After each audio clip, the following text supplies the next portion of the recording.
Hello, people, viewers, fans, family, everyone and anyone watching this. I want to tell people a story about how I personally started believing prayer was real and prayer was powerful. Long ago, back when I was a child, I must have been about 5 or 6. I used to live in Regina, Saskatchewan, back kind of in north central, the hood area, when I was a kid. I lived on 9th Block Robinson, or somewhere on Robinson Street. I don't know exactly where it was. I am bad with addresses and I'm bad with directions. But somewhere on Robinson Street, I used to live in this little tiny red and white house with my mother and my little sister and whoever else was living in and out of our house. We used to live in this little tiny house.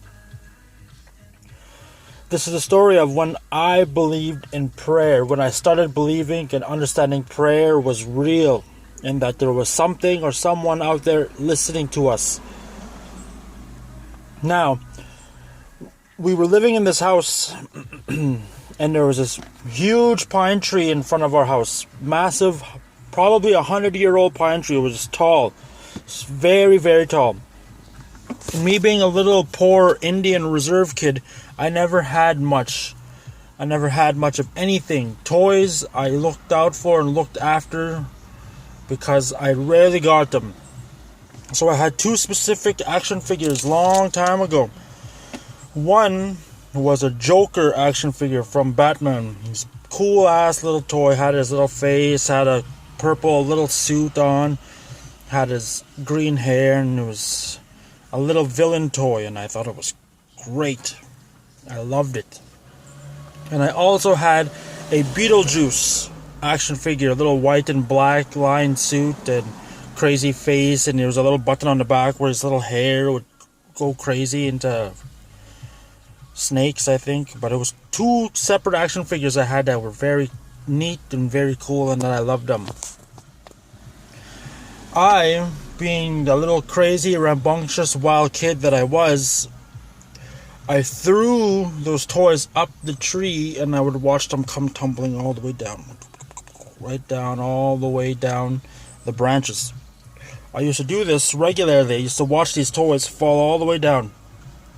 Until, of course, one day, 2 separate days, both toys got stuck up in a tree. I remember throwing the Joker, got stuck up there, couldn't get it down.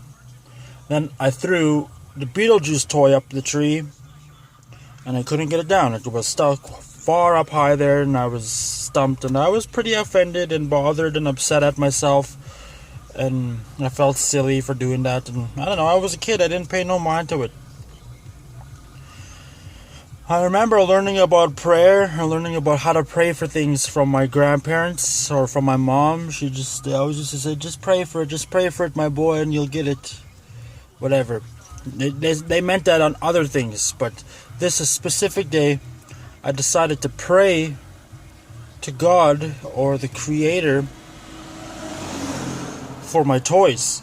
I remember specifically every so often I would think about it, and one day I really went out as far as praying.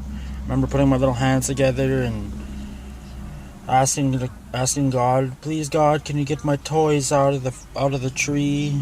I'm sorry for throwing them up there. Please God, I love you. Can you get the toys out of the tree? I don't know how the whole prayer went, but I do specifically remember praying to get my toys out the tree. Roughly within the next couple of days, or within that week for sure, a huge storm came by through Regina. A massive rain and hail and windstorm all in one evening just hit the city. Big ass storm, lightning and thunder, and it was actually a pretty scary storm. But I wasn't at home at this house at the time. We were at my deceased Auntie Val's house. We were all visiting there. There was about 20 people there. Bunch of kids, bunch of adults. All the adults were drinking beers and playing cards and having fun. All the kids were running around being crazy inside the house having fun. And this was in the evening time, 8, 9, 10 o'clock. Very fun little get together. and especially when it started storming, it got a little crazy and wild, and all the girls, my cousin Shawneen and everyone else, are all bawling their eyes. Oh, it's storming, it's storming. Oh, there's a tornado coming, there's a tornado coming. Oh.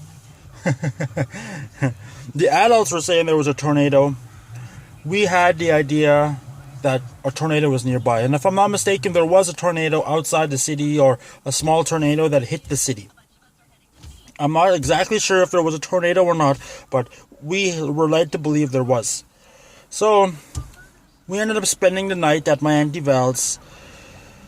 After that, me, my mom, and my sister, we went home back to our house on Robinson Street, and suddenly that big, huge pine tree that was in our yard was tipped right over and right on the ground across the road into the next neighbor's yard across the road. And it was crazy to see that. I was a little boy, and my tree, the tree that we played with and played around, was gone. It was torn right down. The wind knocked the tree right down.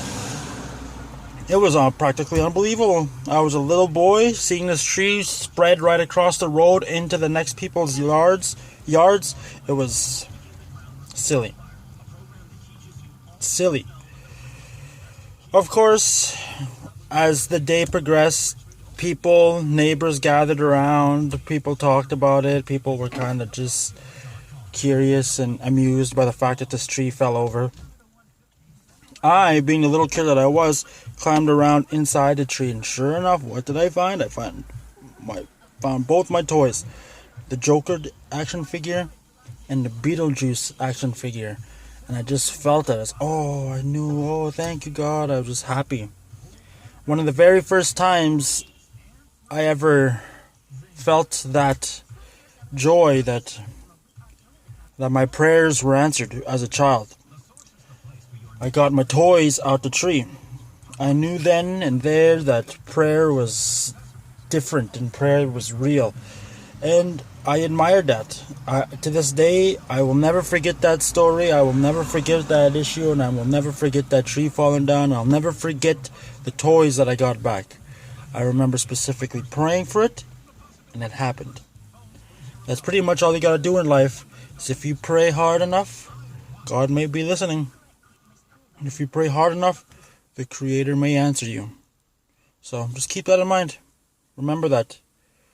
God is listening. Peace out.